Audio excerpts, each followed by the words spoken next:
start his qualifying lap. In this case, it's the number 19. And that is, we've got Matthew Stark. And Alex Jean follows him across the line. So they're on their qualifiers now. And Matthew Stark leads the way. Alex Van Gien second. You heard Alex Van Gien saying 4th or 5th will do for him. He'll be very pleased with that. I think that's game on in this race for him. Anwar Brule-Smith has gone through to start his lap. So has Remy Drazga. And Conor Marsh. And Marco Brem too. Nearly everyone's out there. It's Schechel and Kevin Gelly-Ruffat there are yet to start their times, which they're beginning now. And they're all on their qualifier. And in fact, there goes Stark. Stark sets his lap time. Here comes Van Gien, Alex Van Gien. And Van Gien has moved up. Well, he's 3rd place at the moment. And the times are coming in Piscors. And Robin Kassam's gone second. Anwar Brule-Smith to 2nd place. It's still Stark who's 1st. This is incredible. Conor Marsh gone 3rd. Remy Drazga to 4th. Brame, the German, into 5th. And we're still waiting for a couple of other drivers to come in. And, yep. And Schecheler, is that him? Yes, he's come through into 10th place. So Matthew Stark, incredibly, relatively unknown driver. He, of course, was the absolutely karting lightweight champion last year. So he does have a championship to his name, but not somebody we've seen here in the British Rental Kart Championship. He has only gone and put it on pole position ahead of the likes of Anwar Brule-Smith and Conor Marsh. Well, incredible. The team name is Bandits, Western West Bandits. So that is probably a good description of what he's doing to us. Absolutely, and well, if ever there was one who is a local bandit on nearly every track you could think of, it is Anwar Brule-Smith. He has so much experience, but he's been out of karting for a little while, and he's qualified 2nd. He would be happy with that, but it's a bit of a surprise to see it's Matthew Stark who starts in pole position. I think it'll be a bit of a surprise to him too. We've not seen him start anything like that kind of level up the field so far, but we'll see what happens when the race starts. Certainly Anwar Brule-Smith, I think, will be pretty keen to depose him of that as early as possible, and of course, for that matter, so will Conor Marsh. So some of the names we were talking about, Van Gien, 8/10 off the lead, so you'd think he hasn't quite nailed that lap as well, and Kazam just starting just in front of him as well, so there'll definitely be a good midfield scrap. They haven't out-qualified himself this time, as Van Gien said in the last round, so interesting to see him possibly hunting this time. Yeah, well, Van Gien was thinking aiming for 4th or 5th. That means he's got to actually move forward now. It's not. I was actually, to be fair, I was expecting him to qualify there, if I'm honest. But he's a little bit further down than what I thought, probably what he thought. Slavik Piscors is probably the one most out of place there in 8th place. Slavik Piscors, naturally, we've seen him win BRKC heat races before more than once. He's languishing down there in 8th. But really, that's going to be pretty strong over 2nd place, isn't it? Anwar Brule-Smith, Conor Marsh, Remy Drazga. These are serious contenders, Spanners. Yeah, well, to put it this way, look at the rear end of this heat. They're not mugs, are they? So it's going to be really interesting and fun watching them fight through. Yeah, there's not a single mug in the place, and certainly Piscors and Van Gien are more than capable of making progress forward in this race. Marco Brame's going to be interesting to watch in 5th place. He's not somebody we know at all, but like everybody, he comes armed with his own championship credentials from from previous events. Not in the BRKC though, so a new one for us. Now it looks like they're pretty much in position. We're just waiting for the marshals to get things rolling. It looks like maybe somebody's had a switch of carts. Was there anything going on in the pit lane, Spanners? I didn't see that, but it's let's have a look as they roll back through. So it's the 21 plated Schizgel. Yeah, Robert Schechel. He's actually qualified 10th and last, and it looks like he's opting for a switch of cart. Now, this is interesting because what he gets into is going to be absolutely stone cold. Yep. However, the penalty for that isn't as serious as if it was a regular heat, which is naturally follow on. Because remember, they have been fueled up, so pretty much everything is cold. But Robert Schechel, he does have the option to switch. Spanners, we've got some news. Well, not news, but if this was me and I was having to switch carts onto some cold tyres, I would be taking my time, leaving the guys on the grid there to cool down as well, because obviously there's nothing the guys can do lining up to get their tyres sorted. So if I was him, if I was Robert, I wouldn't. Sorry, Remy. No, beg your pardon. Start again, Robert. I was right the first time, James. Why did you correct me? I would be taking my time, and it looks like he is. Yeah, he's. There's obviously some. He does look a little bit disappointed about it. However, if ever there was a time when he's going to be least penalised, it's going to be now, because it's not like the other karts have all been out in a heat race minutes ago. They've all been stood down while they've been fuelled. He does look a bit despondent. It's a little bit early for being despondent. It's not over yet. I'm sure he's going to sort of get his head down and into it once the race starts. Very cool retro helmet he's got there, James. Yeah, it is very sort of plain design compared with the Well, the it's modern either designed complex like that to look kind of 70s, or it's his great-granddad's. But it's Maybe cool. mixed It's of the very two. cool. So certainly he's going to be getting ready now. They've got to get him going. He's not going to be, for those watching, he's not going to be allowed to re-qualify. He will be starting from the rear. In fact, if he was, say, he'd qualified third and wanted to change karts, he would be making the start from the back. So a change of karts will incur a tail of the field start. But there he goes. That's Robert Szechel, Polish driver, heading out now. He's got probably the longest route to get to the back of the field on a longer route as he's on the alternate layout than if it was the regular layout, ever so slightly longer perhaps. But he's coming around now, and as soon as he's in that lineup, they're going to be getting things underway, I'm sure. So a little bit of a delayed start to this heat race 6 as getting ready now, and it looks like the organisers are going to be letting them go. Now, it's been a long time stood down there for Matthew Stark. He's, of course, has been considering the fact he is starting on pole position. That would seem like an infinite wait for him. Probably not what he needs, but here they come. They're coming around for the start now. It's Matthew Stark. He's going to anticipate the green light, but he's got Anwar Burrell-Smith with him. If anyone knows how to make a start, it's Burrell-Smith, but it looks like a good one for Stark. No, they've gone yellow. So, a little bit of a spread out one. Not happy with that. I think I saw what happened there. It looked like it was Van Gien and Kassam. Van Gien looked to make a move, and he was trying to time it so he had momentum over the line. I think it was just a little bit too punchy. So Van Gien a little bit early and Kassam a little bit late, was it, getting on the gas? A bit previous. I think Kassam, there might have been some gamesmanship as well, because if you've been hit there into the final corner and it's ruined your run into the start-finish straight, maybe you want to make sure that the marshals know about it. Yeah, of course the pressure is therefore on Matthew Stark to judge it, so that really no one's speeding up, slowing down. They're sort of maintaining constant speed. He chooses, of course, when to actually get on the gas, but the earlier he gets on the gas, the more he risks a false start, and of course that's not going to do his thinking any good. They're going to run through the whole procedure again as round comes Matthew Stark to lead the way. Of course, relatively inexperienced with BRKC leading these starts, because obviously it's only his second BRKC race. Now, away they go. So it's Matthew Stark in the lead, and Anwar Burrell-Smith behind. The start is good. They've got the green light, and it's Stark with the lead. Alex Van Gien, Conor Marsh. And behind him, of course, is Remy Drazga. And I'm sure Anwar Burrell-Smith is going to be pretty keen to take to the front as soon as possible. So Stark is going to be really facing a bit of a rear guard action straight away. They're coming onto the backstretch. As we look on camera now, there he is, Stark in the lead.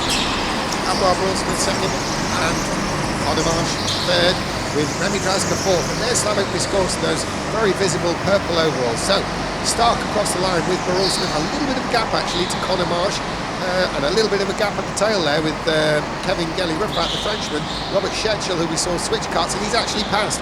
He's actually moved up into 9th. So Robert Szechel in the replacement kart has moved up into 9th place. Now, round they go. It's Anwar Burrell-Smith who's taken the lead. Anwar Burrell-Smith has gone into the lead, anticipating an early run there by Burrell-Smith. Now, the pressure's on Conor Marsh to go with Burrell-Smith if he needs to, but we know Conor Marsh is not afraid of coming in the pits early. Is he going to do it this time? No, he's not. But if he feels like he's struggling behind Stark at all, you can expect to see the youngster from Northampton in the pit lane straight away. So, Anwar Burrell-Smith appears to be pulling out a little bit of a lead as they are rounding that top part there. Anwar Burrell-Smith with a bigger lead than before, and it's Stark with Conor Marsh.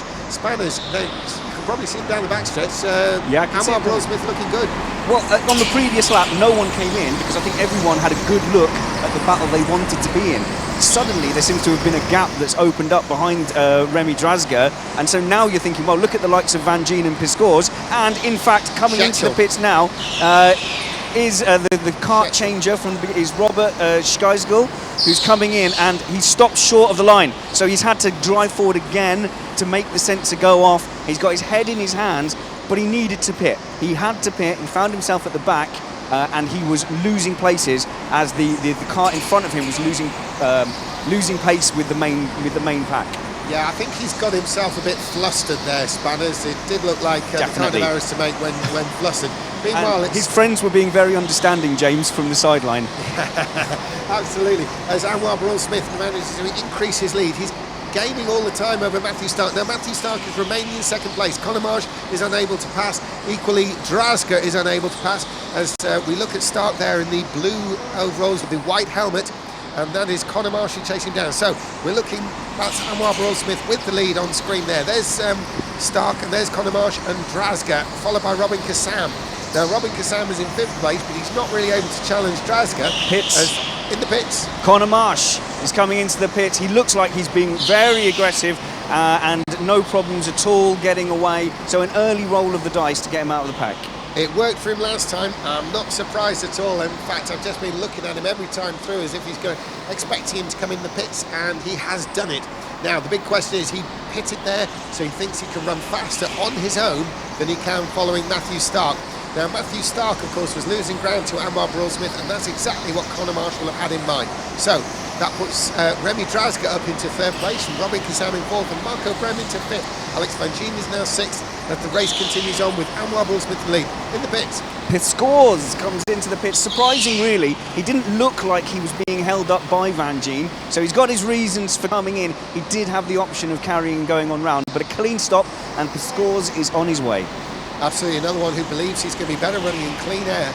Now, the pressure is on those drivers who've pitted to try and make inroads on time. If they felt they were being held up, now is the time to prove it, because they will have to make up time to leapfrog those drivers ahead as they themselves make their own pit stop. And that'll be the name of the game for the early pit stoppers, Piscores and, of course, Conor Marsh. Meantime, though, Anwar Barrell-Smith 8 laps in, and Matthew Stark has now dropped to almost 2 seconds back. It's Remy Drazga there. Remy Drazga is the one who's trying to close in on Stark, who's now second, the original pole sitter. Anwar Barrell-Smith, though, is trying to check out and just disappear if he can. Matthew Stark second, and there's Remy Drazga. Remy Drazga is content, though, to follow. He's not going to make a Conor Marsh move of coming into the pits early. Well, it's only Drazga here who looks like they're being actively held up, so that immediate need, because you're losing lap time behind a car, doesn't seem to be present. That field is spread out quite evenly, and like I said, it is only Drazga at the moment who is nose to tail. Absolutely, Spanners. You've nailed it, really, because was that Alex Van Gien? He's just looked a bit dodgy there. Was he recovering from a spin? Oh, it's on the other side of the track from me. What's he done? What's he done? It just looked very strange. It's just the camera shot over, and there's Alex Van Gien at what looked quite an odd angle. He's shaking his head, so it doesn't look very happy.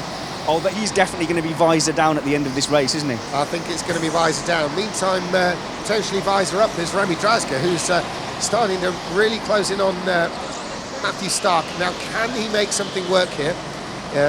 Question, of course, is if he feels he's been held up, or if he's just going to get racy and try and make the move on the track. Van Gien's lost out there to Kevin Rufat, the iRacer, in the back section, and Van Gien's, he's not going to be happy there. He looks like he's been mugged into the first and second corners. Absolutely, and hopefully he won't be down in the dumps for too long. A contact warning there with Conor Marsh. Now, Conor Marsh is in the Kevin Rufat area there, and Alex Van Gien, so maybe Conor Marsh was part of that. Here comes Van Gien. He is on it. He lifts himself up at the seat, which doesn't do anything, and he is stopping very aggressively. He's going for it. Actually a smart move. You've been hit, things haven't gone right for you, it's compounded your own mistake. Come into the pits, get some clean air, and just regroup. And equally, get your head straight, as you say, regroup. I think that's probably the biggest advantage there to Alex Van Gien's pit stop. It just kind of, separates him from what's been going on earlier. And so now he's clear to run on his own waves. Well, look, he was getting away from Conor Marsh, and now Conor Marsh is showing you exactly what Van Gien was pitting out of the way of.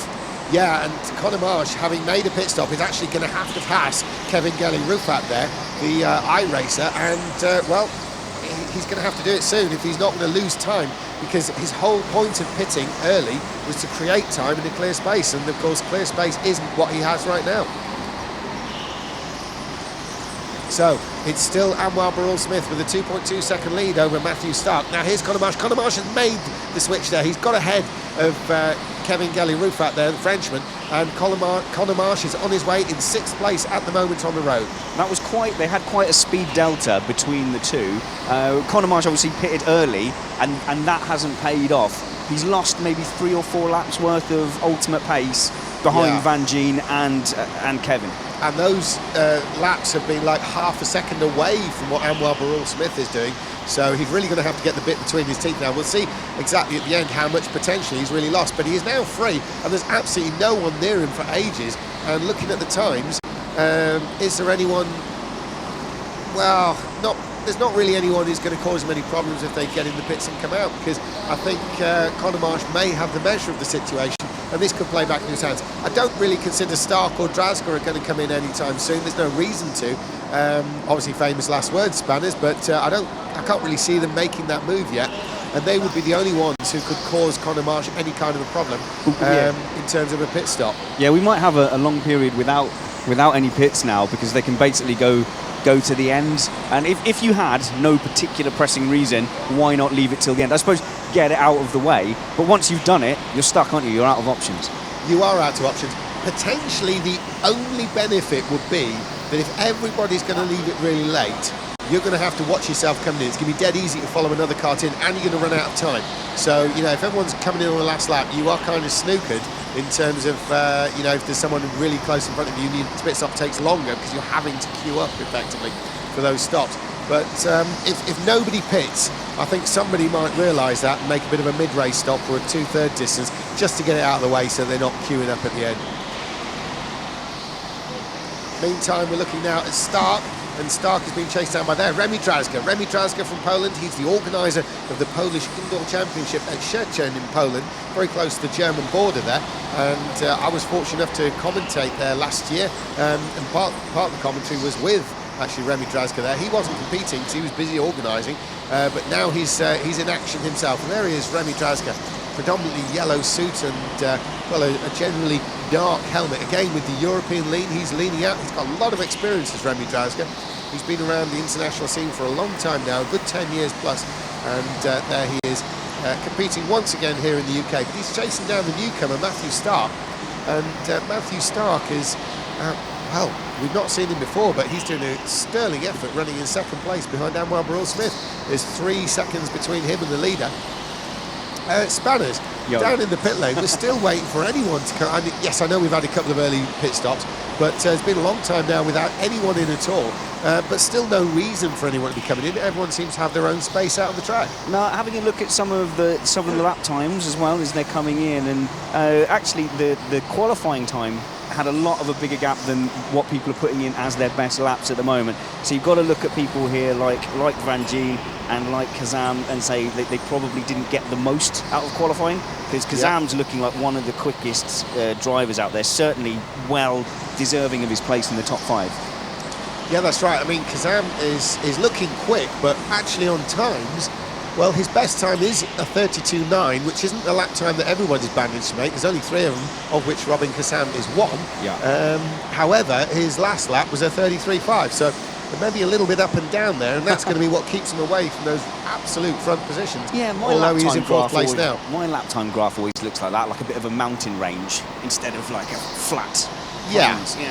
But well, as long as it's all variable up at the top end, what you don't want, of course, is deep valleys and high hills, Spanners. Deep valleys and high hills. So we've got Robert Schizgel now, who's involved in a battle, who's managed to close the gap. In fact, overtaken number 10 there, so he's got past Ruffat as well.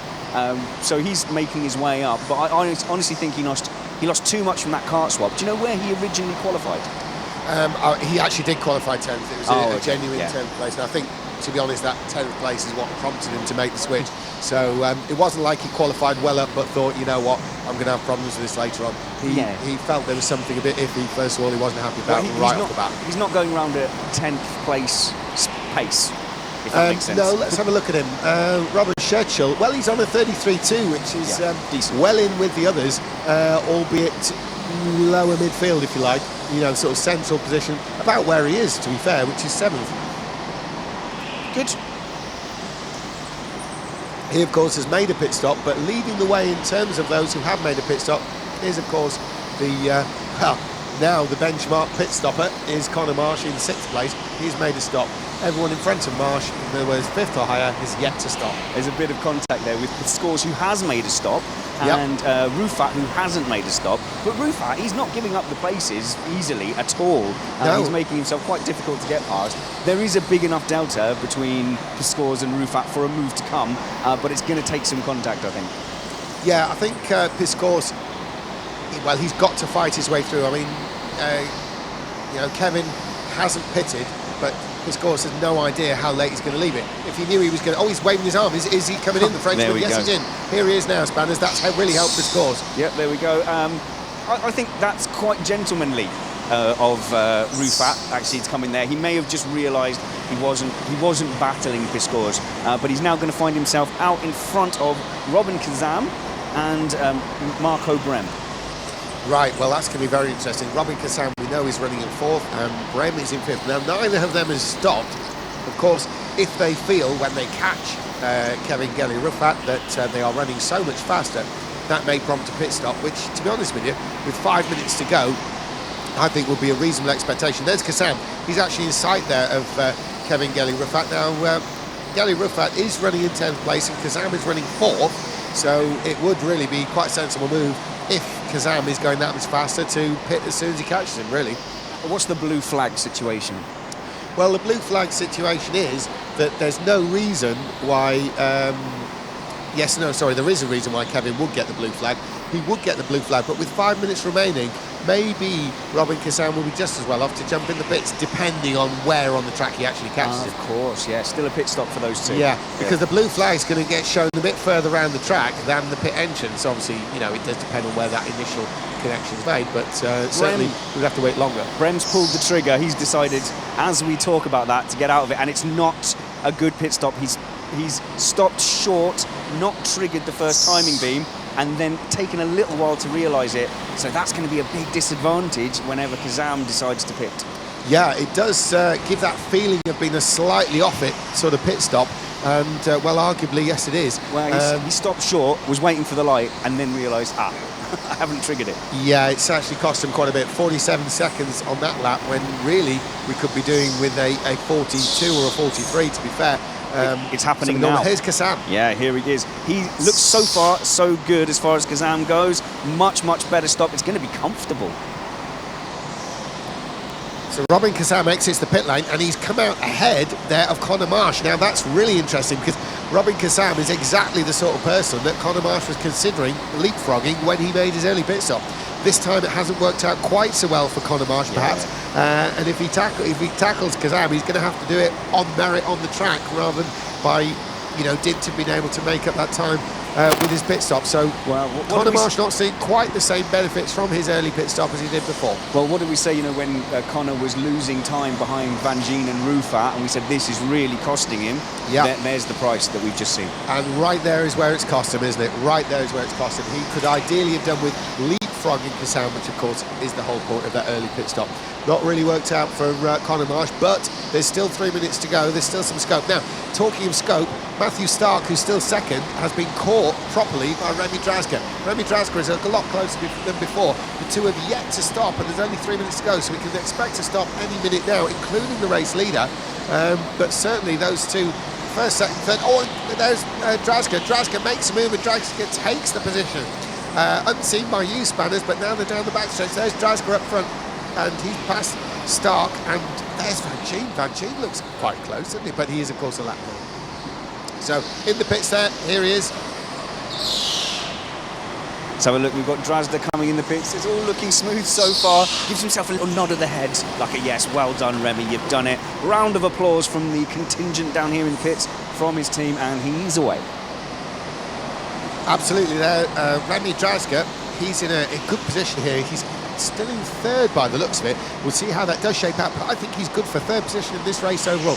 Still Anwar Burrell-Smith and Matthew Stark to pit. It's good job Anwar Burrell-Smith has got a bit of a lead, because he clattered the entrance to the pit lane, definitely bothered it. He's going to come out behind, but ahead of, if you know, but behind on track of Alex Van Gien, as number 19 Matthew Stark gets away as well, and he's going to come and slot in just behind number 15 Remy Drazga.